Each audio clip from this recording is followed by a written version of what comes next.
यमुना तीरावनचारी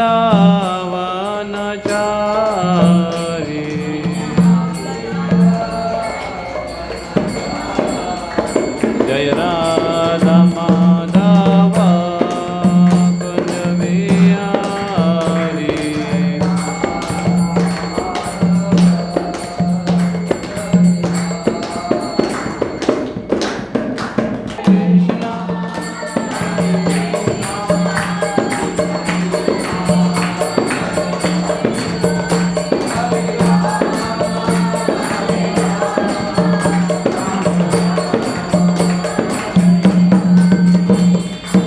हरे कृष्णा कृष्ण कृष्ण हरे हरे, हरे राम राम राम हरे हरे।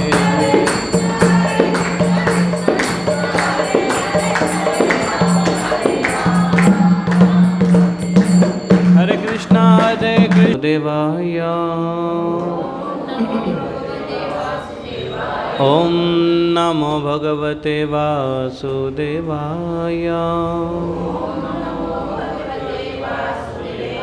ओम नमो भगवते वासुदेवाय।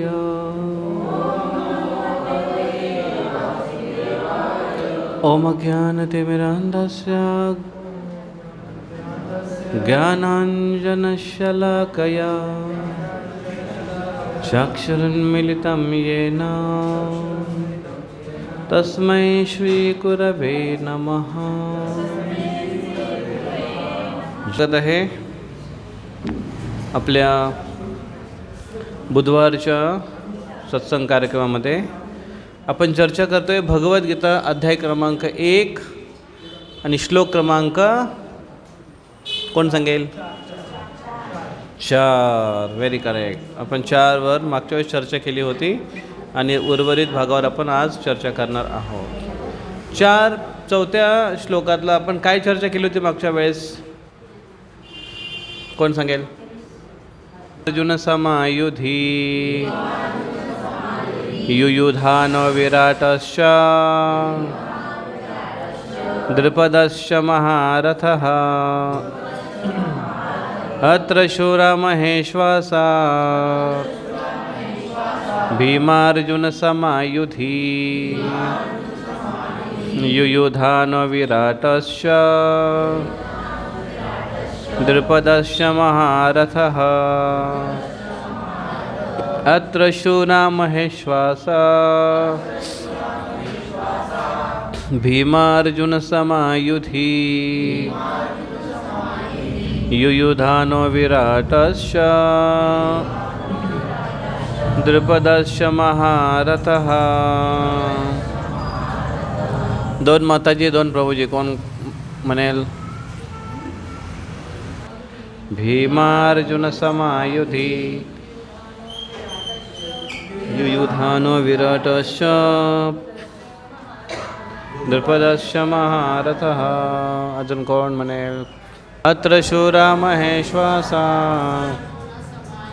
भीमार्जुन समायुधी युयुधानो विराटश्च द्रुपदश्च इकडे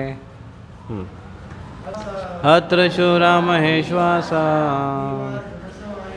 भीमार्जुन समायुधी युयुधानो विराटश्च द्रुपदश्च महारथः. अत्र शूरा महेश्वासा भीमार्जुन समायुधी युयुधानो विराटश्च द्रुपदश्च महारथः. वदनवत. इस सेना में भीम तथा अर्जुन के समान युद्धि करने वाले अनेक वीर धनुर्धर हैं, यथा महारथी युयुधान, विराट तथा द्रुपद. इस सेना में भीम तथा अर्जुन के समान युद्ध करने वाले अनेक वीर धनुर्धर हैं तथा महारथी युयुधान, विराट तथा द्रुपद. किती जण आहेत त्याच्यामध्ये? किती योद्धांचं नाव सांगितलेत? 5. हे कोणाच्या साईडने आहेत? कौरव की पांडव? पांडवांच्या साईडने. कशावरून? ऑलरेडी भीम अर्जुनचं नाव आहे. आणि कोण सांगतोय? दुर्योधन पांडवांची युद्धसेना दाखवतोय म्हणून. मग आपण याच्यावर चर्चा केली होती की महारथ हा महारथी, रथी महारथी काय असतं त्याच्यावर आपण चर्चा केली होती मागच्या वेळेस. आणि आज आपण चर्चा करूया पुढे की आपण याच्यावर पण चर्चा केली होती की शास्त्राची निपुणता का गरजेची आहे एका योद्ध्यासाठी. एका योद्ध्याकडे ही शक्ती का पाहिजे, हे ज्ञान त्याला का पाहिजे, आपण याच्यावर मागच्या वेळेस चर्चा केली होती. आणि जर एखाद्या व्यक्तीला ज्ञान नसेल, शास्त्राचं ज्ञान नसेल, त्याचं योग्य आणि अयोग्य याचा भेद नाही करू शकत. आणि त्याच्यामुळे असा एखादा राजा असेल, तो राजा प्रजेची चांगल्या पद्धतीने काळजी घेऊ शकत नाही. काय केलास तू? आवाज वाढव.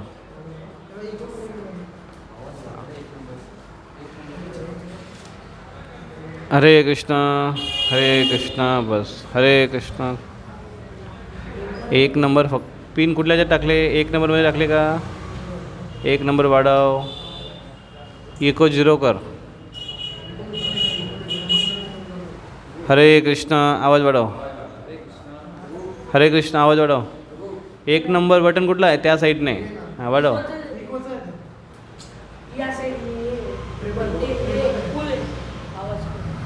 हरे कृष्ण. हां ठीक आहे, बसा बसा. तर या राजे जे आहेत ते नियंत्रित असायला पाहिजे. ठीक आहे, शांत राहा. तर हे ज्ञान राजांना का गरजेचं आहे? आज राजांना ज्ञान, प्रभुपाद म्हणतात, त्याने एक बुक लिहिलं त्याच्यामध्ये ते म्हणत आहेत की शास्त्रज्ञान कसं राजांना, आजचे राजे कोण आहेत? पॉलिटिशियन्स. मंत्रिमंडळामध्ये जे आहेत ते राजे आहेत आजकाल. प्रभुपाद म्हणतात आपल्या पार्लमेंटमध्ये, मंत्रिमंडळामध्ये, मंत्रालयामध्ये सगळे ब्राह्मण इनिशिएटेड भक्त असायला पाहिजे. सेकंड इनिशिएटेड म्हणजे ते 16 माळा रोज करतातच, 4 दिवसामध्ये पालन करतातच, पण ब्राह्मण आहे ते सगळ्या वैष्णव सदाचार आणि त्यांना भगवद्गीता भागवतम ह्याचं सगळ्याचं ज्ञान असणार आहे. आणि असे लोक जेव्हा निर्णय घ्यायला बसतील तेव्हा ते योग्य निर्णय घेतील, चुकीचा निर्णय घेऊ शकत नाही. का? कारण त्यांना शास्त्रज्ञान आहे. शास्त्राच्या ज्ञानाने त्यांची बुद्धी फार तीक्ष्ण झालेली आहे आणि त्याच्यामुळे ते समाज उपयोगी निर्णय घेतील. आज मंत्रिमंडळामध्ये किंवा इतर पॉलिटिक्समध्ये बरेच लोक आहेत आणि ते पण असे काय अनपढ नाही आहेत. प्रत्येकाकडे डिग्री, मोठ्या मोठ्या डिग्री आहेत सगळ्यांकडे. प्रत्येकजण शिकलेला आहे, सुशिक्षित आहे, पण ते ज्ञान त्यांचं पुरेपूर नाही आहे. याचं कारण काय? याचं कशावरून सांगू शकतो की ते परिपूर्ण ज्ञानी नाही आहेत? की ते एवढ्या योग्य पदावर, उच्च पदावर असूनसुद्धा ते जे निर्णय घेतात ते निर्णय ते एकतर्फा असतं किंवा एका व्यक्तीच्या बाजूने असणारा निर्णय असतो. ते एक पार्टी, एक समाज, एक वाद या दृष्टिकोनातून ते निर्णय घेतला जातो. उदाहरणार्थ पॉलिटिशियन्समध्ये असणारे लोक काय करतात? कुठल्या पक्षाचे आहे त्या पक्षाच्या बाजूने निर्णय घेणार, त्यांचा आपला पक्ष. त्याच्यामध्ये पण काही लोक जर आपल्या एका एक ठराविक समाजामध्ये जेव्हा असतील ते त्या समाजाबद्दल विचार करतात. इथे अंमळनेरमध्ये किती समाज आहेत? पाटील समाज आहे का इकडे? काय म्हणतात त्याला? पटेल, पाटील, अजून गुजर, माळी, चौधरी, स्वर्णकार, हा मोठा समाज आहे. सराफी, अजून माळी आहे. आणि प्रवचन एक सांगितला भरपूर, तो पण एक समाज आहे ना. तर असे मग एखादा व्यक्ती जेव्हा ज्या समाजातून निवडून जातो किंवा त्या पदावर येतो तेव्हा तो त्यांच्या समाजासाठी सुधारणा करण्याचा प्रयत्न करतो. पण एक राजा असतो, त्या राजासाठी सगळी प्रजा ही त्याची प्रजा आहे. त्याच्यामध्ये जातपात, समाज, कुटुंब ह्या गोष्टी बघितल्या जात नाही. आणि त्याचं उदाहरण आहे प्रभू रामचंद्र, ज्यांनी जेव्हा कुटुंबावर संकट आलं तेव्हा त्यांनी प्रजेचं रक्षण करण्यासाठी, पूर्ण राज्याचं रक्षण करण्यासाठी स्वतःच्या पत्नीला सुद्धा त्याने त्याग केला, स्वतःचे भाऊ लक्ष्मणाचा सुद्धा त्याने त्याग केला आणि शेवटी स्वतःसुद्धा राज्य सोडून गेले, कारण नवीन पिढी येणार आहे राज्य करण्यासाठी चांगली म्हणून. तर अशा पद्धतीने तो जो राजा आहे त्या राजाला शास्त्रज्ञान, कारण शास्त्रज्ञान ही समानता, बंधुता हे शिकवतं आणि म्हणून शास्त्रज्ञान गरजेचं आहे. हे मागच्या वेळेस आपण चर्चा केलं. आता याच्यामध्ये काय सांगितलं आहे, शेवटी बघा, भीम अर्जुन समायुधी, भीम अर्जुनच्या सारखेच युयुधान विराटश्च आणि द्रुपदश्च यांच्यासारखे पण विशेष मोठे मोठे योद्धा आहेत. आपण याच्यातले काहींची चर्चा करूया वन बाय वन. सात्यकी, विराट आणि द्रुपद. सात्यकी हे भगवान श्रीकृष्ण यांच्या नारायणी सेनेतील सगळ्यात ज्येष्ठ श्रेष्ठ असे एक सेनानी होते, एक सेनापती होते, अतिशय लढवय्या होते ते. आणि त्यांना मिळालेली ट्रेनिंग ही अर्जुनाकडून मिळालेली होती, म्हणजे अर्जुनाचा शिष्य होते सात्यकी. आणि म्हणून अर्जुनाचा जर शिष्य असेल तर तो किती तरबेज असेल, गुरु तसा चेला, शिष्य. तर गुरूंची योग्यतेवरून शिष्याची योग्यता, शिष्याच्या योग्यतेवरून गुरुची योग्यता परखली जाते. आणि त्यामुळे सात्यकी हे अर्जुनाचा शिष्य असल्यामुळे असं वर्णन येतं महाभारतामध्ये की कधीकधी सात्यकी जेव्हा युद्ध करायचा तेव्हा सगळ्या लोकांना असं वाटायचं की ते अर्जुनच युद्ध करतोय. तर प्रसंग असा घडला होता की भगवान कृष्ण यांच्याकडे युद्ध सुरू व्हायच्या अगोदर सेना मागण्यासाठी, मदत मागण्यासाठी 2 पक्ष आले, 2 लोक आले, एक अर्जुन आणि दुसरा दुर्योधन. आणि जेव्हा कृष्ण उठले तेव्हा कृष्णाने बघितलं अर्जुनाला. पहिलं अर्जुनाला म्हटलं की अर्जुन तुझं काय, कशासाठी आला सांग, प्रयोजन. अर्जुन म्हणतो भगवान तुमचा आशीर्वाद आणि तुमची साथ आम्हाला पाहिजे युद्धासाठी. दुर्योधनला विचारला तू कशासाठी आलास, तो म्हणतो मला पण आम्हाला तुमची मदत पाहिजे. आणि मग कृष्ण म्हटले की मी पहिल्यांदा अर्जुनाला बघितलं आहे म्हणून मी पहिल्यांदा अर्जुनाला विचारेन, अर्जुन सांग तुला काय पाहिजे. अर्जुन म्हणतो की भगवान, कृष्ण म्हणतात माझ्याकडे 2 ऑप्शन आहेत. एक तर माझी नारायणी सेना ही अतिशय शक्तिशाली सेना होती, 1 अक्षयोनी सेना होती, ती फार मोठी संख्या येते 1 अक्षयोनी. आणि एक साईडला 1 अक्षयोनी सेना नारायणी सेना आणि दुसऱ्या साईडला स्वतः नारायण कृष्ण, दोघांमधून चूज करायचं आहे. आणि अर्जुनाने काय चूज केला, अर्जुनाने कृष्णांना निवडलं. ओ कृष्णा, आम्हाला तुमचे ऑप्शन्स नको आहे, विकल्प नको आहे, आम्हाला फक्त तुम्ही पाहिजे. आणि जेव्हा अर्जुनाने कृष्णांना निवडलं तेव्हा दुर्योधन म्हणतो अरे कृष्ण, आम्हाला पाहिजे होतं की तुम्ही आमच्या साईडला यावं, पण आता ठीक आहे काय करणार, नाईलाज, अर्जुन छोटा आहे, त्याची इच्छा आम्हाला पूर्ण करावी लागेल. त्याच्यामुळे अर्जुन ठीक आहे तू कृष्णाला घे, आम्ही नारायण सेना घेऊन जातो. आणि मनात एवढा खुश झाला होता दुर्योधन, लड्डू फुटत होते त्याच्या मनामध्ये की अरे अर्जुन बेटा मूर्ख, तू काय मागितलं या ग्वाला कृष्ण, जो युद्ध करणार नाही, नुसता रथ चालवेल, काय फायदा याचा ठेवून, असा मनात विचार करत होता. त्यावेळेस ही पूर्ण नारायणी सेना आली कौरवांच्या साईडने युद्ध करण्यासाठी. भलेही ती कृष्णाची सेना होती पण आता ती दुर्योधनाच्या साईडने लढते, कृष्णांच्या आणि अर्जुनाच्या विरुद्ध. पण जेव्हा ती सेना तिकडे गेली दुर्योधनांकडे तेव्हा त्या नारायणी सेनामधले त्यांचे जे सेनापती होते, मुख्य व्यक्ती होते, ते म्हणजे हे सात्यकी. आणि हे सात्यकीने म्हटलं भगवान काही असो पण मी त्यांच्याकडे जाणार नाही, मी फक्त तुमच्या साईडने लढणार. आणि त्याच्यामुळे भगवंतानी स्वीकार केला, ठीक आहे तुझी जशी इच्छा. आणि म्हणून सात्यकी पांडवांच्या साईडने लढला. तेव्हा जेव्हा सात्यकी लढत होता, सात्यकी एवढा शूरवीर पराक्रमी होता की आणि त्याची एक विशेषता अशी होती की ते सुरक्षतेसाठी भगवान कृष्णांवर हमेशा आश्रित राहायचं. शूरवीर आहे, योग्यता आहे, पण योग्यता असून पण अहंकारी न होणं किंवा स्वतःच्या काबिलियतवर योग्यतेवर ओव्हर कॉन्फिडन्स नसणं हे एक मॅच्युअर्ड परिपक्व योद्ध्याचं लक्षण आहे.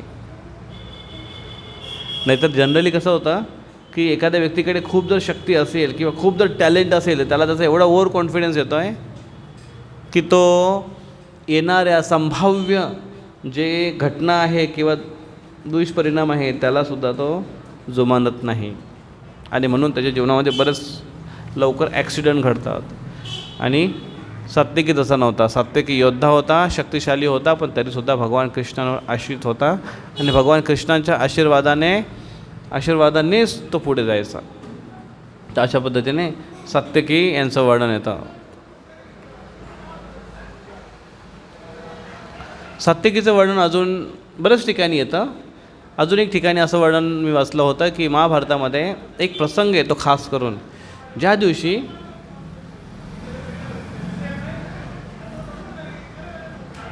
दिवशी अर्जुनाने शपथ घेतलेली आहे की मी आज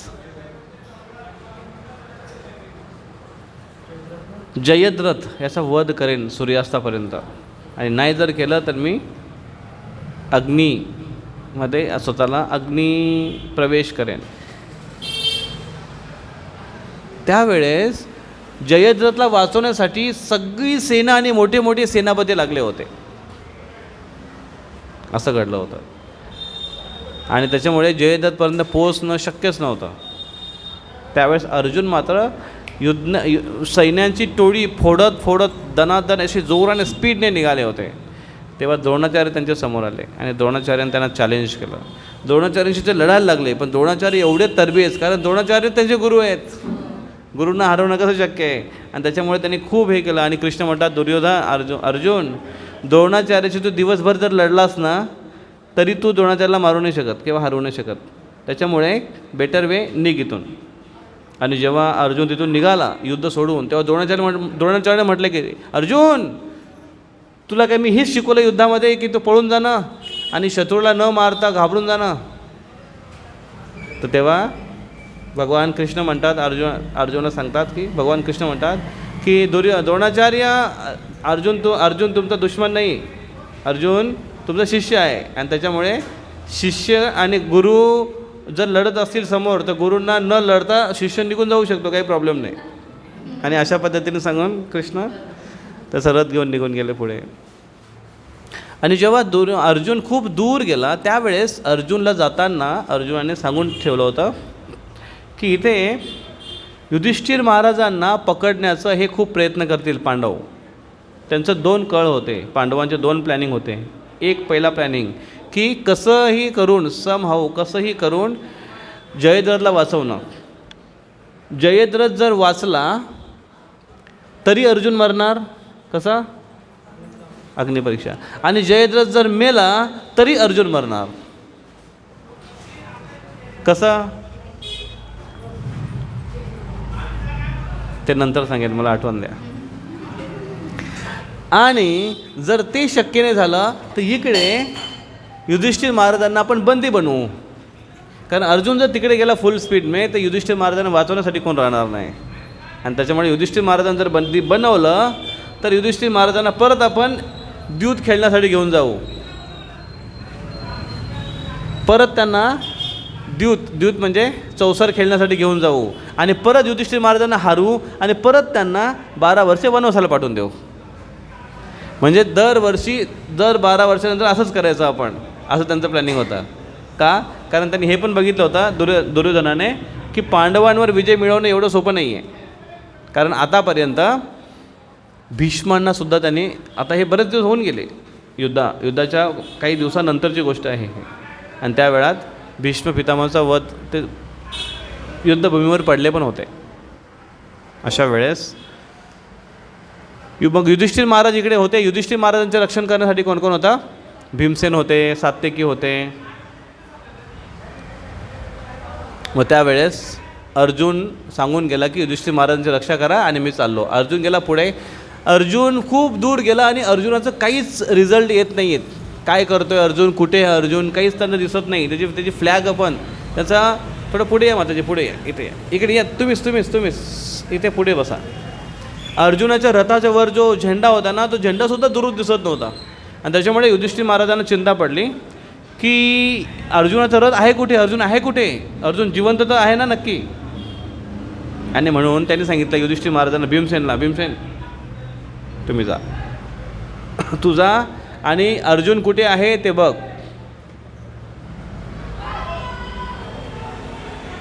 आणि भीमसेन म्हटला की नाही तुम्हाला एकट्याला सोडून जाऊ नाही शकत मी, मला तुमचं रक्षण करायसाठी ठेवलं येते. तेव्हा भीमसेन म्हटले, युधिष्ठिर महाराज म्हटले की भीम माझी काळजी करू नको, अर्जुन राहणं महत्त्वाचं आहे, मला फक्त जाऊन तू रिपोर्ट दे, माझे रक्षण करण्यासाठी इथे सात्यकी आहे. आणि त्यावेळेस सात्यकी युधिष्ठिर महाराजांच्या रक्षेसाठी तिथे होते. आणि त्यावेळेस भीमसेन पण निघाले. मग भीमसेन रस्त्याला जाताना त्यांनासुद्धा द्रोणाचार्य भेटले रस्त्यात. आणि द्रोणाचार्य म्हटले की भीम, अर्जुन गेला निघून असाच युद्ध करता, तू पण असंच जाऊ इच्छितो की तू माझ्यासाठी युद्ध करणार आहे. तो तर मला माझा शत्रू समजत नाही, गुरु समजतो आहे, तू पण असंच समजत असेल तर तू पण जा. आणि भीमसेन म्हटला द्रोणाचार्याला, मी अर्जुनासारखं नाही आहे, मी तुम्हाला एक नंबरचा शत्रू समजतो आहे. आणि भीमसेनने त्याची गदा उचलली एक आणि जोराने फेकली त्याच्या रथावर. आणि त्याचे रथ विदिन अ मोमेंट त्याचा रथ असा तुकडे चुराड झाला त्याच्या रथाचा. आणि नेमकी द्रोणाचार्यांनी बघितलं की गदा येते त्याच्या दिशेने आणि त्यांनी पटकन उडी मारून तो दुसऱ्या साईडला द्रोणाचार्य झाले. आणि म्हणून तेवढ्या काही सेकंदामध्ये द्रोणाचार्य वाचले आणि रथाचा पूर्ण चुरा झाला त्या गदेच्या फटक्याने. आणि असा चुरा करून भीम निघाला पुढे. आणि भीम जेव्हा पुढे निघाला तेव्हा भीम जिकडे तिकडे जायचा होता. भीमचा आवाज म्हणजे भीमचं युद्ध म्हणजे भीमाला शोधायची गरज नाही पडत. भीम युद्ध करताना लोक शोधायचे, अच्छा तिथे भीम तिथे असणार आहे, कारण भीम जिथे आहे तिथे वादळच असणार, तिथे जोराचा आवाज असणार आणि तिथे असं भयंकर तिथे युद्ध असणार. असं भीमसेन युद्ध करायचा. आणि भीम एवढा जोराने ओरडायचा युद्धामध्ये, असा एकदम त्याचा आवाज व्या असं जोरात आवाज यायचा त्याचा.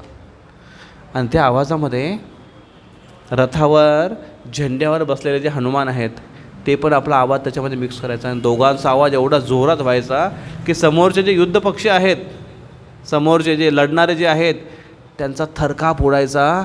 घोडे नाही, हातीसुद्धा मलमूत्र विसर्जन करायचे, एवढा भीमचा आवाज होता. आणि त्याच्यामुळे भीम गेला तिकडे आणि बऱ्याच वेळानंतर भीमसुद्धा दिसत नव्हता. आणि त्याच्यामुळे युधिष्ठिर महाराजांना अजून काळजी पडली. आणि त्यांनी सांगितलं सात्यकीला की सात्यकी तू पण जा आणि बघ कुठे आहे अर्जुन, मला काहीतरी मेसेज दे. दोघे पण गेलेत, मला काहीच मेसेज मिळत नाही आहे, काय चालू आहे तिकडे. ही फार मोठी स्किल आहे. एखादा जो लीडर असतो त्याला रिपोर्टिंग गरजेचे असतात. काय चालू आहे, काय झालं का तिकडे, बरोबर होतं आहे का.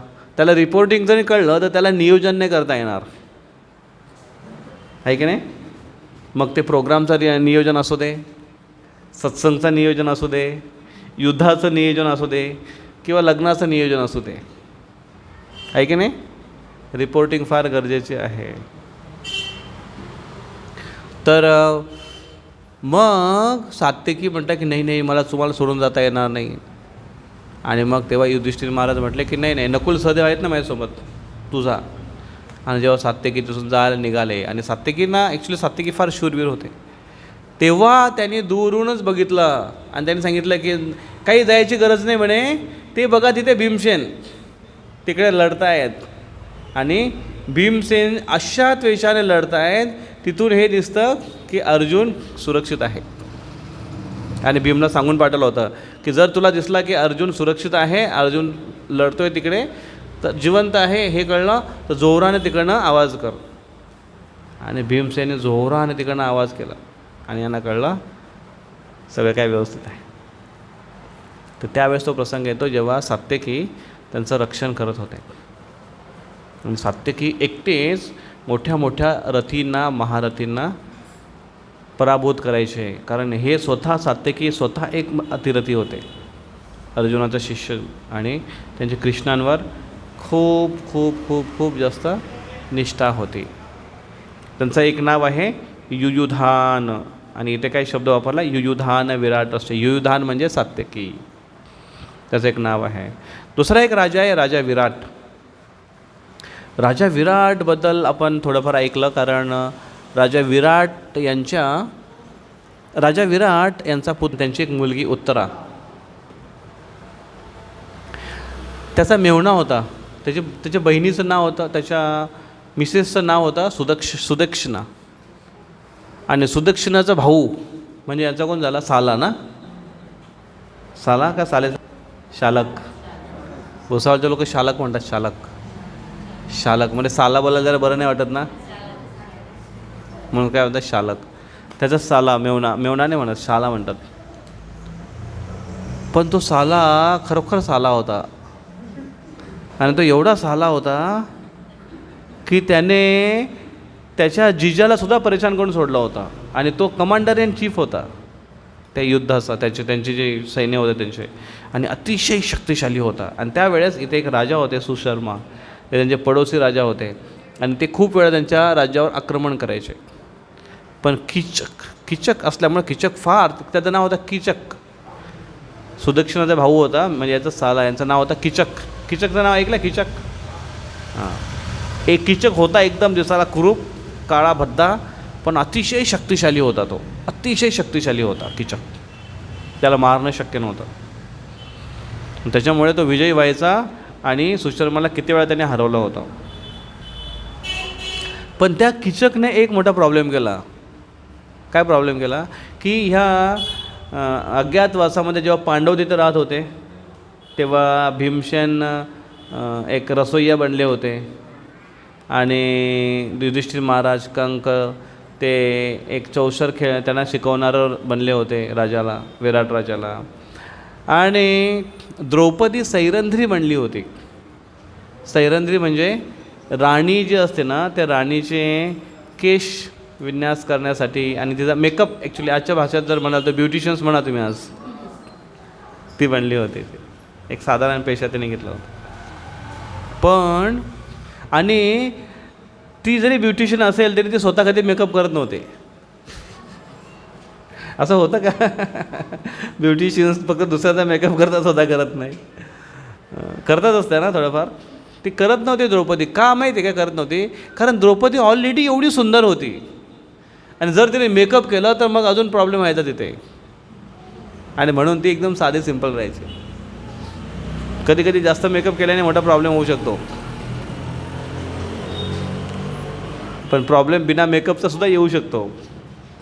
हे पण या प्रसंगात दिसतं की जे एक दिवशी, कारण याची नजर, कीचकची नजर हमेशा त्या सैरंध्रीवर राहायची, आणि तिच्या सौंदर्यावर हा एवढा भाळला होता, आणि तो तिच्याशी लग्न करू इच्छित होता. आणि म्हणून कीचक तिच्यावर जबरदस्ती करत होता, आणि ती म्हटली की मी ऑलरेडी, माझं लग्न झालेलं आहे. आणि तिने काय सांगितलं होतं की माझं लग्न गंधर्वांशी झालेलं आहे, गंधर्व पती आहेत माझे, असं ती म्हणायची, द्रौपदी म्हणायची. आणि त्याच्यामुळे मी तुमच्याशी विवाह, किंवा मी तुमच्याजवळ अजिबात तुमच्या जवळ भिरकू पण शकत नाही, आणि हे जर माझ्या पतींना कळलं तर हे चांगलं नाही होणार तुमच्यासाठी. आणि म्हणून ती त्यांना असं सांगत होती, पण कीचक ऐकत नव्हता. आणि एक दिवशी कीचकने सगळ्यांसमोर तिचा हात पकडला होता, जबरदस्ती तिला करण्यात आली होती, आणि ती कशी बशी त्याच्या हातातून सुटून पळाली होती. आणि तेव्हापासून तिला एवढा राग आला होता, आणि एवढी ती भयभीत पण होती, आणि ती तो जाब विचारण्यासाठी रात्रीच्या वेळी भीमसेनकडे गेली, युधिष्ठिर महाराजांकडे गेली. ॲक्च्युली ती युधिष्ठिर महाराज मोठे आहे, आणि युधिष्ठिर महाराजांनी सांगितलं की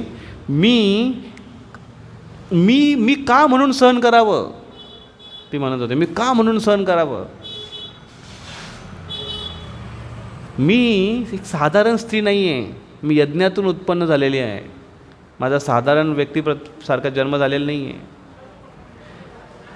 शिवाय माझे पती जे आहेत ते सगळे, प्रत्येक जण पती हे पराक्रमी, शूर पराक्रमी आहेत.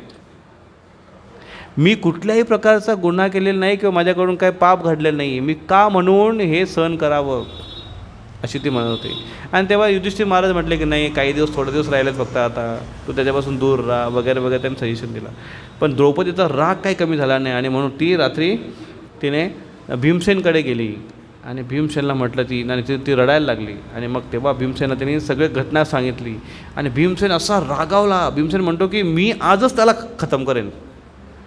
आणि मग तिने सांगितलं की मी युधिष्ठिर महाराजांना सांगितलं होतं, पण युधिष्ठिर महाराज म्हणतात की नाही, थोडा दिवस आपल्याला लपून राहावं लागेल वगैरे. आणि भीमसेन म्हणतात ते गेलं खड्ड्यात, ते ओळखलं जाईल, ती गोष्ट दुसरी आहे, पण आज तुला त्रास होतो आहे, मी त्याचा आज नायनाट केल्याशिवाय सोडणार नाही. मग काय त्यांनी आयडिया केली, भीमसेन म्हटलं की एक काम कर, तू त्याला रात्री रंगशाळेमध्ये बोलव.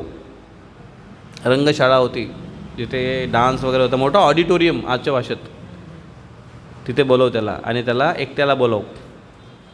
आणि तिने बरोबर त्याला मेसेज दिला की रात्री एवढ्या एवढ्या वाजता रंगशाळेमध्ये भेट. आणि तो एवढा खुश झाला, अरे वा, शेवटी द्रौपदी माझ्या प्रपोजलला ती मान्य झाली. आणि म्हणून तो एकदम खुश होता. आणि रात्री तिकडनं जेव्हा आला तेव्हा थोडंसं दारू वगैरे पिऊनच आला होता.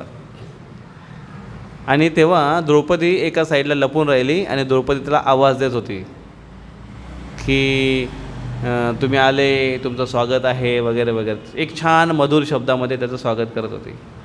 आणि एका ठिकाणी ती अशी झोपलेली होती आणि वरून एक असा कपडा घेतला होता असं दिसत होतं. आणि किचक तिथे आला आणि त्यांनी बघितलं की अरे तू तर झोपलीच इथे, तू एवढी लाजते का बरं, तू डोळ्यावर का बरं घेतलं आहे, असं तो तिला विचारत होता. आणि तो एकदम प्रेमाने तिच्या जवळ गेला, तिला असा हात लावत होता, तिच्या डोक्यावरचं ते काढत होता.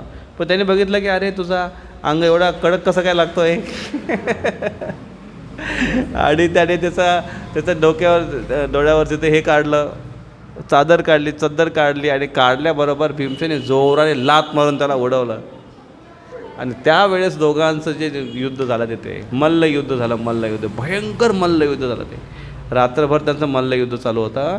आणि त्याच्यामध्ये भीमसेनने आपल्या मुख्याने त्याला असं मारलं की आजपर्यंत असं कोणीच मारलं नव्हतं कोणाला. कसं मारलं माहिती आहे, त्याला मारून मुटकुला केला. ही खरोखर म्हण आहे, काही खोटं नाही. मुटकुला माहिती आहे, मुटकुला गोल असतो, फुटबॉल केलं त्याचं डोकं असं दाबलं फटक्याने की त्याचं डोकं मान आतमध्ये घुसवली. हात त्याचे तोडून मोडून त्याच्या आतमध्येच त्याला घुसडलं. दोन्ही हात त्याच्या आतमध्ये घुसवले आणि पाय पण त्याचे आतमध्ये घुसवले. असं त्याला मारलं की त्याचे सगळे हाडं बीड सगळे आतमध्ये घुसवून त्याचा असा गोळा तयार केला. आणि तो गोळा खिडकीच्या बाहेर फेकून दिला. आम्हाला एक धडा होता जेव्हा आम्ही शाळेमध्ये होतो, त्या धड्याचं नाव काय होतं, काळा किच मारणार मीच, असं रक्ताने लिहून ठेवलं होतं म्हणे. तिथे लिहिलं होतं असं, काळा होता तो, काळा किच नाव होतं ना त्या, किचक, काळा किच मारणार मीच. कोण मीच? तो भीम. आणि ही न्यूज सगळ्या ठिकाणी पसरली की किचकला मारणं एवढं शक्तिशाली आहे कोण. आणि मग त्यावेळेस ती न्यूज अशी हे झाली की याने द्रौपदीच्या प्रती अपराध म्हणजे सैरंध्रीच्या प्रती अपराध केला होता. आणि त्याच्यामुळे कोण तिचे पती आहेत, गंधर्वपती आहेत तिचे, जे फार शक्तिशाली आहेत, गंधर्वपती नेऊन त्याला मारलं असेल, अशी काही लोक चर्चा करायला लागले. पण ही न्यूज जेव्हा हस्तिनापूरमध्ये पसरली तेव्हा दुर्योधनाला डाऊट आला की कीचकला मारणारा भीमच त्याला मारू शकतो किंवा बलरामजी त्याला मारू शकतात आणि अजून कोणतरी एक आहे जो त्याला मारू शकतो. हे ठराविक योद्धेच कीचकला मारू शकतो, एवढा तो शक्तिशाली होता. आणि जर विराट राजाच्या राज्यामध्ये जर तो मारला गेला आहे 100% तिथे पांडव असतील असं त्याने अंदाज काढला होता. त्यावेळेस जेव्हा ही घटना घडली, कीचकचा वध तेव्हा मात्र जो हा सुशर्मा जो आहे, जो एवढ्या वेळेस परास्त झाला होता, त्याला आता चांगली मोकळीक मिळाली आणि म्हणून त्यांनी आक्रमण केलं आणि त्यावेळेस द्रुपद राजाला विराट राजाला परास्त केलं. विराट राजाला परास्त केलं, त्याला बांधलं रस्सीने आणि काय म्हणतात फडफडणे काय म्हणतात फडफडणे हां असंच काय तरी ते हां त्याला घेऊन गेले फडफडत फरफटत हां असंच काहीतरी त्याला घेऊन गेले. आणि त्याला जेव्हा घेऊन गेले विराट राजाला, त्यावेळेस इकडे युधिष्ठिर महाराजांनी बघितलं का अरे आपल्या राजाला मारलं, बंदी बनवून घेऊन गेलेत. आणि तेव्हा विराट राजाने युधिष्ठिर महाराजांनी भीमला सांगितलं की भीम जा आणि त्या राजाला सोडून घेऊन ये. आणि तेव्हा भीम निघाला तिथून एकटाच. आणि भीमने त्याच्या सैनिकावर जो आक्रमण केलं, त्याच्या सैनिकाला सळोका पळकून सोडलं आणि सुशर्माला त्याने बंदी बनवलं आणि त्याला युधिष्ठिर महाराजांच्या जर समोर उभं केलं आणि विराट राजांना सोडवून घेऊन आले. जेव्हा सुशर्माला त्यांच्याकडे बंदी केला, त्यावेळेस सुशर्मा माफी मागू लागला युधिष्ठिर महाराजांचे आणि मला माफ करा वगैरे म्हणू लागला. आणि त्यावेळेस युधिष्ठिर महाराजांनी त्यांना त्यांचा आणि ह्या राजाचा तो एक दास आहे असं स्वीकार करायला लावलं सगळ्यांसमोर. आणि मग त्याला सांगितलं की आता तू जा इथून, आणि त्याला तिथून हाकलून दिलं. तर अशा पद्धतीने सुशर्माचं विराट राजा यांचं एक बैर होतं, तेही विराट राजा आहेत. आणि तेच विराट राजा ज्यांची गायी चोरल्या होत्या. मग कौरवांनी गायी चोरण्याचा एक बहाणा होता, कारण त्यांना माहिती आहे गायी चोरल्या तर गायीचं रक्षण करणारे पांडव येतील.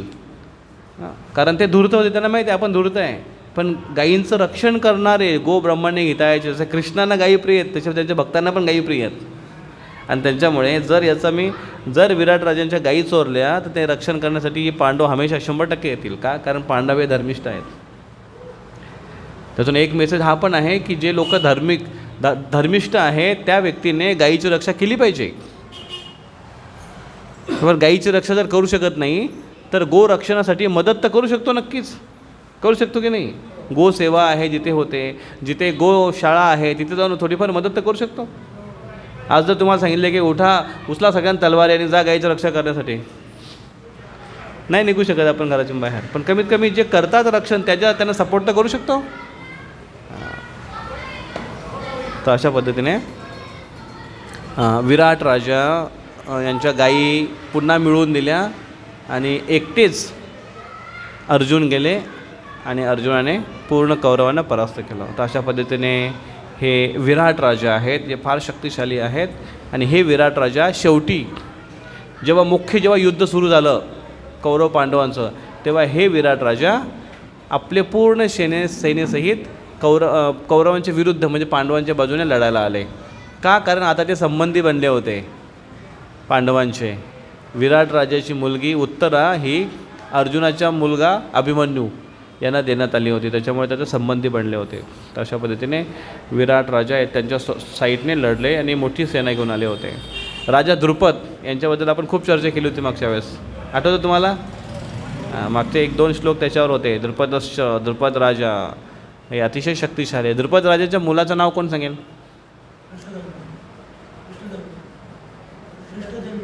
धृष्टद्युम्न.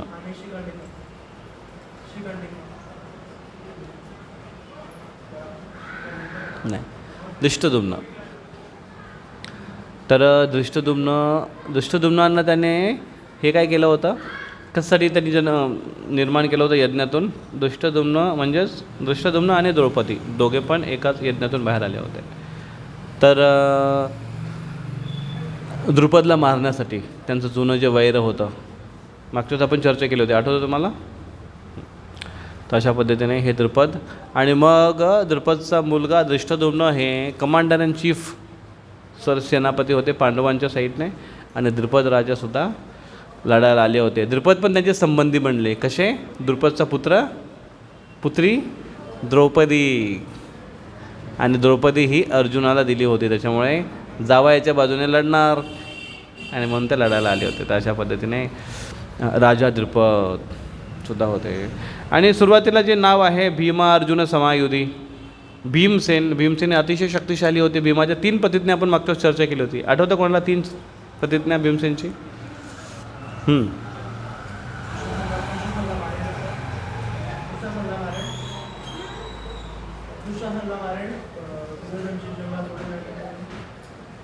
दुःशासनला मारेन आणि काय?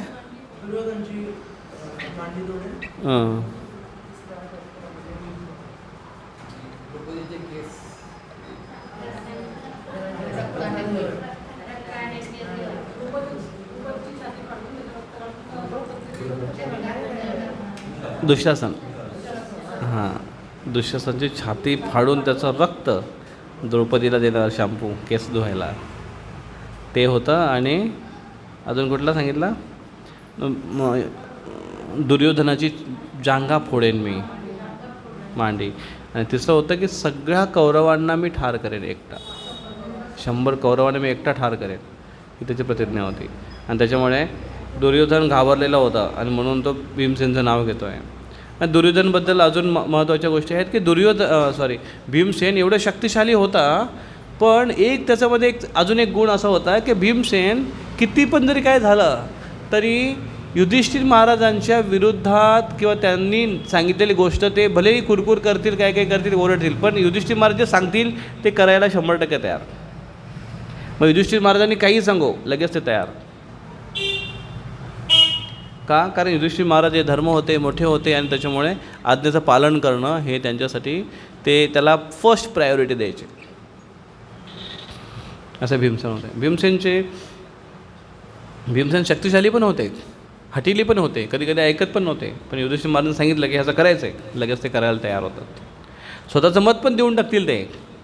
जसं एकदा असं घडलं की कौरव पांडव वनामध्ये असताना कौरव त्यांची मजाक उडवण्यासाठी आले होते आणि मोठी ढोल ताशे सहित घेऊन आले होते तिकडे. त्यांचा पूर्ण ऑर्केस्ट्रा घेऊन आले होते हे दाखवण्यासाठी पांडवांना की बघा आम्ही किती थाटामाटात जगतोय आणि तुम्ही आता वनवासामध्ये आहात, हे दाखवण्यासाठी आले होते.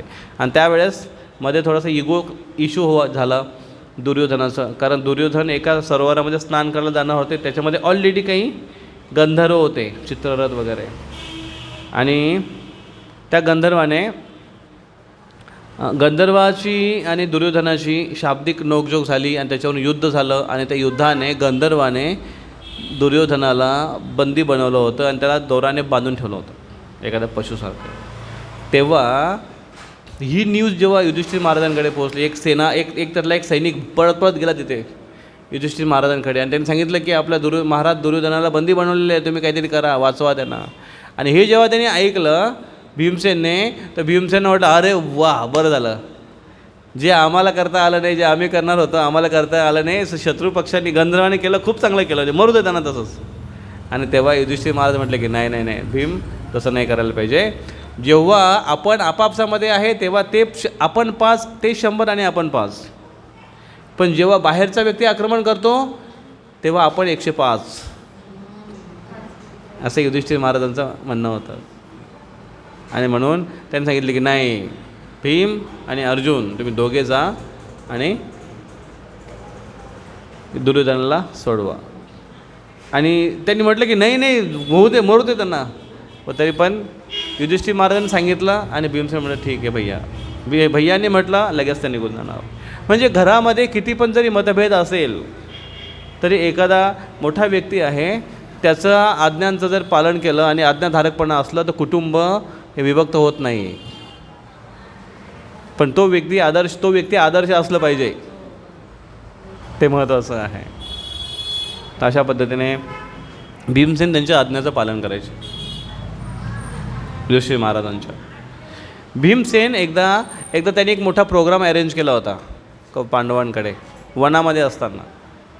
आणि त्यावेळेस द्रौपदीला सांगितलं की द्रौपदी चांगली मोठी फिश तयार कर. कुठली फिस्ट होती? खाण्यापिण्याची चांगली फिस्ट होती. आणि द्रौपदीने खूप चांगलं अरेंजमेंट केली होती. आणि भीमसेनला सांगून ठेवलं होतं का भीमसेन मोठा प्रोग्राम आहे, कृष्णांना बोलवण्याची जबाबदारी तुझी. भीमसेन म्हटलं ठीक आहे, मी आणून बोलून त्यांना.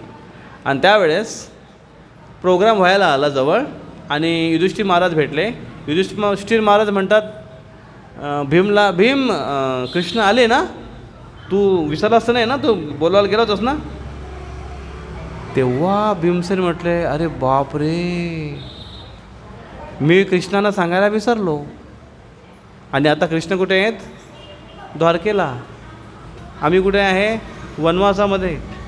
कृष्ण येतील कधी? आता मी जाईन कधी, येईन कधी, प्रोग्राम होईल. आणि युधिष्ठिर महाराजांनी जर मला विचारलं की तू कृष्णांना कसं काय विसरला जाण्याला, मी त्यांना काय जबाब देणार?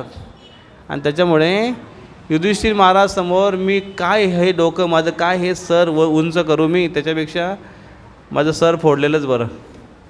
आणि त्याच्यामुळे ते फार टेन्शनमध्ये आले भीमसेन. आणि भीमसेन इकडे बाहेर आले. असे यासाठी आले की जसं काय ते कृष्णांना बोलवायला निघाले. आणि तेव्हा त्यांनी आपली गदा घेतली आणि त्याने म्हटलं, भाई भगवान कृष्ण माफ करा मला, मी तुम्हाला विसरलो. मला युधिष्ठिर महाराजांनी एक सेवा दिली होती या प्रोग्राममध्ये, एक सेवासुद्धा मी करू शकलो नाही. ही माझी लायकी आहे आणि त्याच्यामुळे मी विसरलो, मला माफ करा. पण हे कृष्ण, तुम्ही सर्वत्र आहे, सर्वव्यापी आहात, कृपया करून तुम्ही माझी पुकार ऐका. आणि त्यांनी आपली गदा जोराने अशी गोल गोल गोल फिरवली, जोराने वर फेकून दिला आकाशात. आणि स्वतःचं डोकं असं मांडलं, आता ती डोक्यात गदा पडेल आणि मी मरेन. आणि जेव्हा असे ते म्हटले आणि जोराने त्यांनी कृष्णांचा पुकार सुरू केला, कृष्ण असं त्यांनी जेव्हा पुकारलं जोराने. आणि तेव्हा डोकं असं करून ते उभे होते आणि विचार करत होते की आता डोक्यात पडेल. आणि मोठ्याने ते पुकारत होते, कृष्णा कृष्णा, जंगलामध्ये. आणि जेव्हा ते बराच वेळ असं पकड होते आणि त्यांनी बघितले की अरे एवढ्या वेळा तर डोक्यात पडायला पाहिजे होती, अजून तर पडली नाही. आणि त्यांनी डोळे उघडले, गदा कुठे? बघतो तर गदा त्यांच्या डोक्यावर अशी थांबलेली आहे. आणि बाजूला बघतात तर कृष्णाने पकडलेली एका हातात. आणि तेव्हा युधिष्ठिर महाराज म्हणतात, ओ कृष्ण तुम्ही आले. बोले बरं झालं तुम्ही आले, चला पटकन. युधिष्ठिर महाराज तुम्हाला बोलवत आहेत. आणि कृष्ण म्हणतात, हा काय ही काय पद्धत झाली का मला बोलवायची? प्रोग्रामला बोलवण्याची मला काही पद्धत झाली? ते बोले काय करणार भगवान, असं तुम्ही आले नसते, माझं रक्षण करायला तुम्ही येणार, मला 100% विश्वास होता. आणि म्हणून प्लीज आता चला, युधिष्ठिर महाराज वाट बघतायत.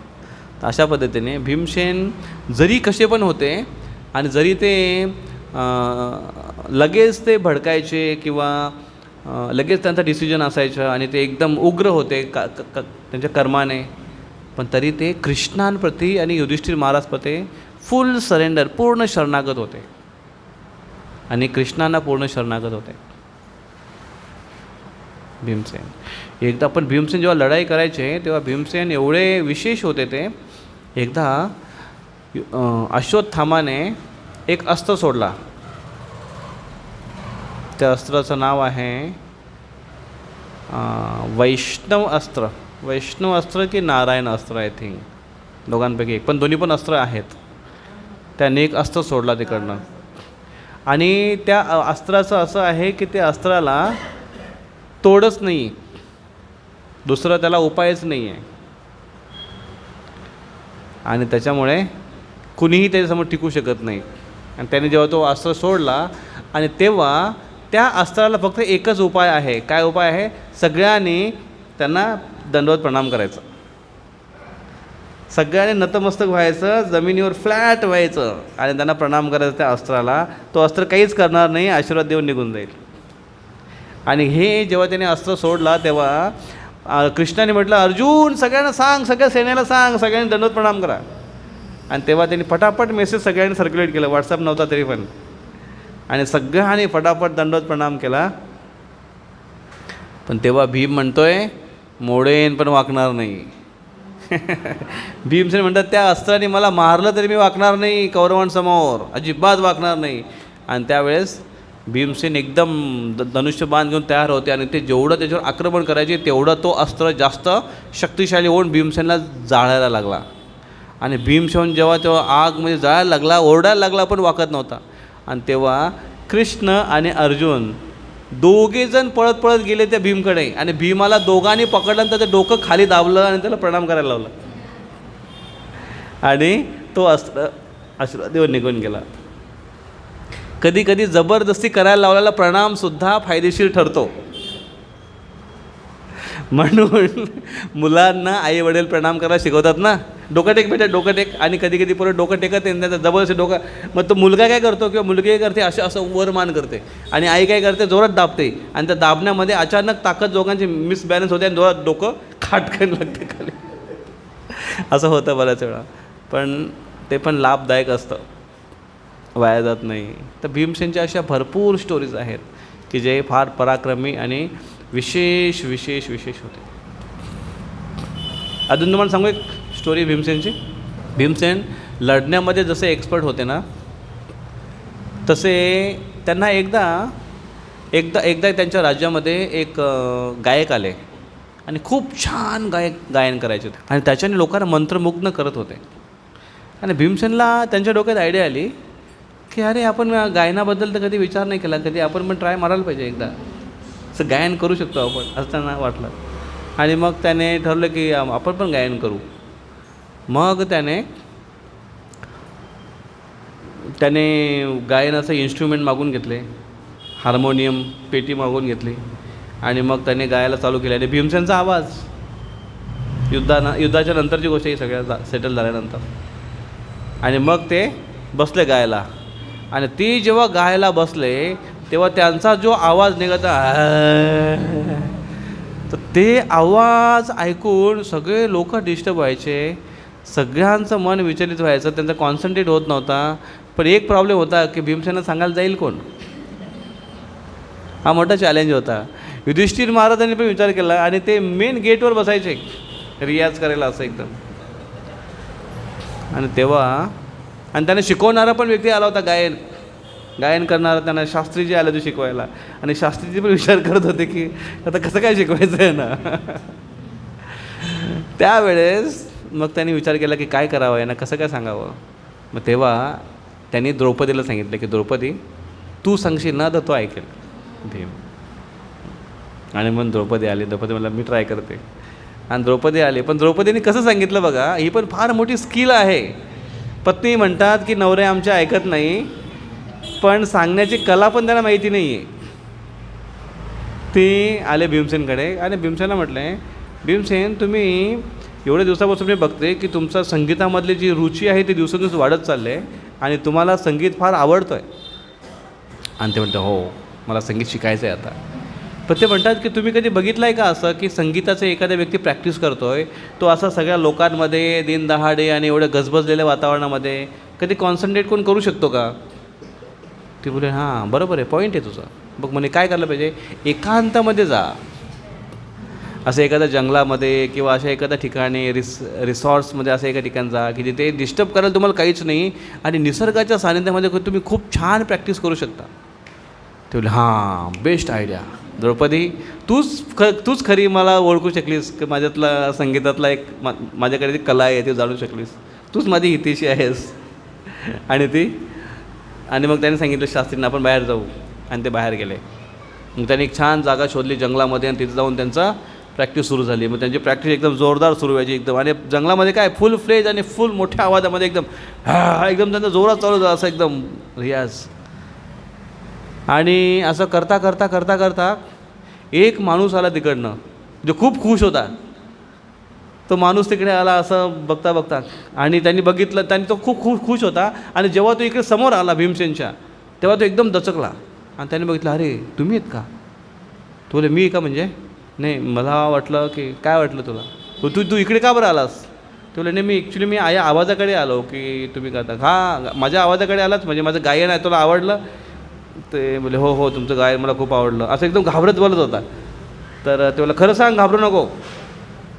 ते बोले की नाही ॲक्च्युली माझे 4-5 दिवस झाले माझे गाढवं हरवलेत आणि ते सापडत नाही आहे, आणि मी शोधता मला इकडे आवाज आला जोराने, आणि मी विचार केला की इकडे कुठेतरी असतील कदाचित ते ओरडत आहेत. तर मग मी ते शोधत इकडे आलो, पण मग सॉरी म्हटलं.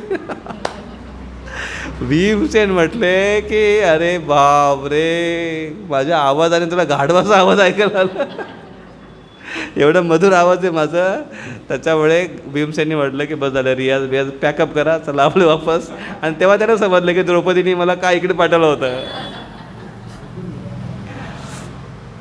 अशा पद्धतीने भीमसेन होते. भीमसेन त्यांनी मग नंतर त्यांनी म्हटलं की त्यांनी स्वीकार केलं ते की हे आपल्या बसची बात नाही आहे आणि प्रत्येकाने सगळ्या गोष्टी केल्या पाहिजे असं जरुरी पण नाही आहे. ज्याच्यात जी कला आहे, ज्याच्यात जी शक्ती आहे, ज्यांनी जे करावं त्यांनी त्याच्यामध्ये प्रावीण्यता प्राप्त करावी. नाही ते करून त्यांनी भगवंताची चांगली सेवा करता त्याला येऊ शकते. प्रत्येकाने सगळ्या कला आत्मसात शक्य पण नाही ते. आणि त्याच्यामुळे भीमसेनने ते स्वीकार केलं आणि त्यांनी ठरवलं की मी ज्या पद्धतीने कृष्णाची सेवा करतो आहे त्या पद्धतीने करेन, गायनाने करू शकत नाही, सोडून द्या. अशा पद्धतीने भीमसेन होते. अर्जुनामध्ये युद्ध कौशल्य होतं आणि अर्जुनाच्या तरी कितीतरी कथा आपण मागे पण चर्चा केली. शिवजींशी सोबतसुद्धा त्यांचं युद्ध झालं होतं. स्वर्गामध्ये सुद्धा सदेह गेले होते. अर्जुनाचे खूप स्टोरीज आहेत. पण अर्जुनाची एक गोष्ट विशेष होती. ती गोष्ट अशी की कुरुक्षेत्राच्या युद्धभूमीमध्ये असताना अर्जुनाला कृष्णाने एकदा प्रश्न विचारला गेला होता की अर्जुन तुमच्यासाठी एवढं विशेष काय, एवढं तुमचं विशेष प्रेम अर्जुनावर का, अर्जुनामध्ये असं विशेष काय आहे. तेव्हा कृष्ण त्यांना रात्री तंबूमध्ये घेऊन आले. युद्ध चालू आहे बरं आणि रात्री आता थकलेले ते सगळे झोपले. त्यांना त्या टेंटमध्ये तंबूमध्ये घेऊन आले आणि त्यांना सांगितलं की जा, अर्जुन तिथं झोपला आहे, त्यांच्या अंगाला, त्याच्या छातीला, त्याच्या श्वासोच्छ्वासला तिथे तुमचे कान लावा, तुम्हाला काय आवाज येतो बघा. आणि जेव्हा ते तिथे गेले त्यांनी अर्जुनाच्या जवळ असा कान लावला. त्यांना अर्जुनाच्या अंगामधून रोममधून त्यांना आवाज येत होता, कृष्ण कृष्ण कृष्ण कृष्ण कृष्ण कृष्ण. अर्जुन झोपलेल्या अवस्थेमध्ये सुद्धा त्याच्या शरीरामधून पूर्ण अंगामधून कृष्ण कृष्ण कृष्ण कृष्ण नाव येत होतं. आपल्याला जागे असताना पण कृष्ण नाव येत नाही आहे की नाही. त्याच्यामुळे अर्जुन हे कृष्णांचे अतिशय घनिष्ठ समोर. म्हणून कृष्णांना अर्जुन एवढं प्रिय का होते, कारण अर्जुन कृष्णांना अतिशय प्रिय समजत होते आणि कृष्णांचे निस्सीम भक्त होते. एक क्षणसुद्धा असा नव्हता की जे अर्जुन कृष्णांचा स्मरण करत नव्हते, असा एक क्षणसुद्धा नव्हता. आणि म्हणून अर्जुन कृष्णांना एवढे प्रिय होते आणि कृष्ण अर्जुनाला एवढे प्रिय होते. अंततः आपल्याला जर कृष्णांना प्रिय व्हायचं असेल म्हणजे भगवान को प्यारा होना असं नाही. आजकाल लोकांची जी मान्यता काय माहिती आहे का, देवाला प्यारा झाला म्हणजे मेल्यानंतरच लोक म्हणतात भगवान को प्यारा हो गया. अरे नाही बाबा, सगळेच भगवान को प्यारे नाही आहे. टेररिस्ट पण मरतात ते काय भगवान को प्यारे नाही होते, ते कुठेतरी भूताच्या योनीत जातात, नाही तर कुठल्या तरी पापी योनीमध्ये, नाही तर नरकामध्ये जातात. जन्नत तर सोडूनच द्या, कारण वाईट काम केल्यावर जन्नतमध्ये जाणं शक्यच नाही आहे. दुसऱ्यांना मारून, दुसऱ्यांना खून खराबा करून चांगल्या गोष्टी कशा काय निर्माण होऊ शकते. तर म्हणून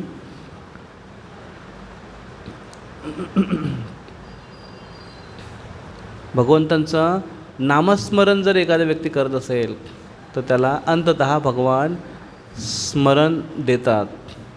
आणि जर असा व्यक्ती भगवंतांचं सतत स्मरण करत असेल तर मृत्यूच्या वेळी त्यांचं नाव घेऊन तो भगवद्धामात वापस जाणार, त्याचं जीवन हे सफळ होणार. असा व्यक्ती भगवंताच्या धामात जातो आणि असा व्यक्ती भगवंतांना प्रिय होतो, ना की कोणीही व्यक्ती मेला म्हणजे प्यारा झाला असं नाही आहे. आणि म्हणून आपण आयुष्यभर भगवंतांच्या नावाची प्रॅक्टिस केली पाहिजे, नाम जपची प्रॅक्टिस केली पाहिजे. हरे कृष्ण कृष्ण कृष्ण हरे हरे, हरे राम राम राम.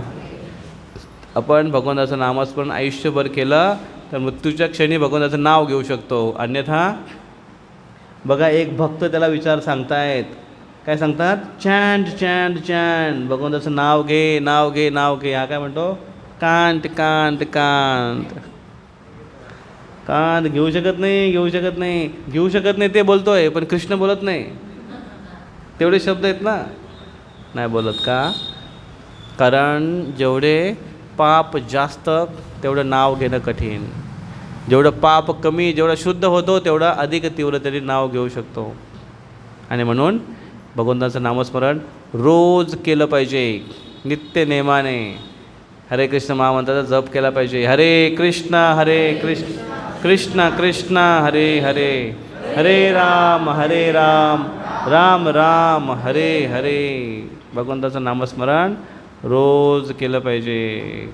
बघा त्याच्याकडे भगवद्गीता आहे ॲज इट इज, कुठे ठेवले त्याने, पण देवाचं नाव नाही घेणार. आपण पण लाल कपड्यात बांधून ठेवतो. लाल कपड्यात गीता आणून ठेवले का मेल्यानंतर वाचा. कोण? आम्ही नाही, तुम्ही आमच्यासाठी नाही. आताच काढून वाचली पाहिजे आणि रोज भगवंताचं नामस्मरण केलं पाहिजे. तुमच्यापैकी कोण कोण जप करतो रोज? हात वर करा. 1 2 3 4 5 6. तुम्ही जे असे करतात ते का अर्धी माळा करता का? पूर्ण माळा करतात किती? ओके, बरेच फक्त जप करतायत. ओके, तर आपण आता एक माळा जप करूया. मागच्या वेळेस केली होती का आपण एक माळा जप करू आता. पण तुमच्याकडे हे नाही आहे, माळा नाही आहे, पण माझ्याकडे आहे आणि मी बरोबर मोजतो आणि आपण सगळे सोबत करू. आपण हरे कृष्ण महामंत्राचा जप करूया, भगवंताचं नामस्मरण घेऊया आणि त्याच्यानंतर बघा तुम्हाला किती छान वाटेल, खूप तुम्हाला छान वाटेल एक माळा जप केल्यानंतर.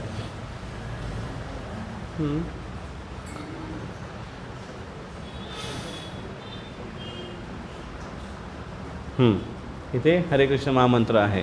हरे कृष्ण कृष्ण कृष्ण हरे हरे, हरे राम राम राम हरे हरे.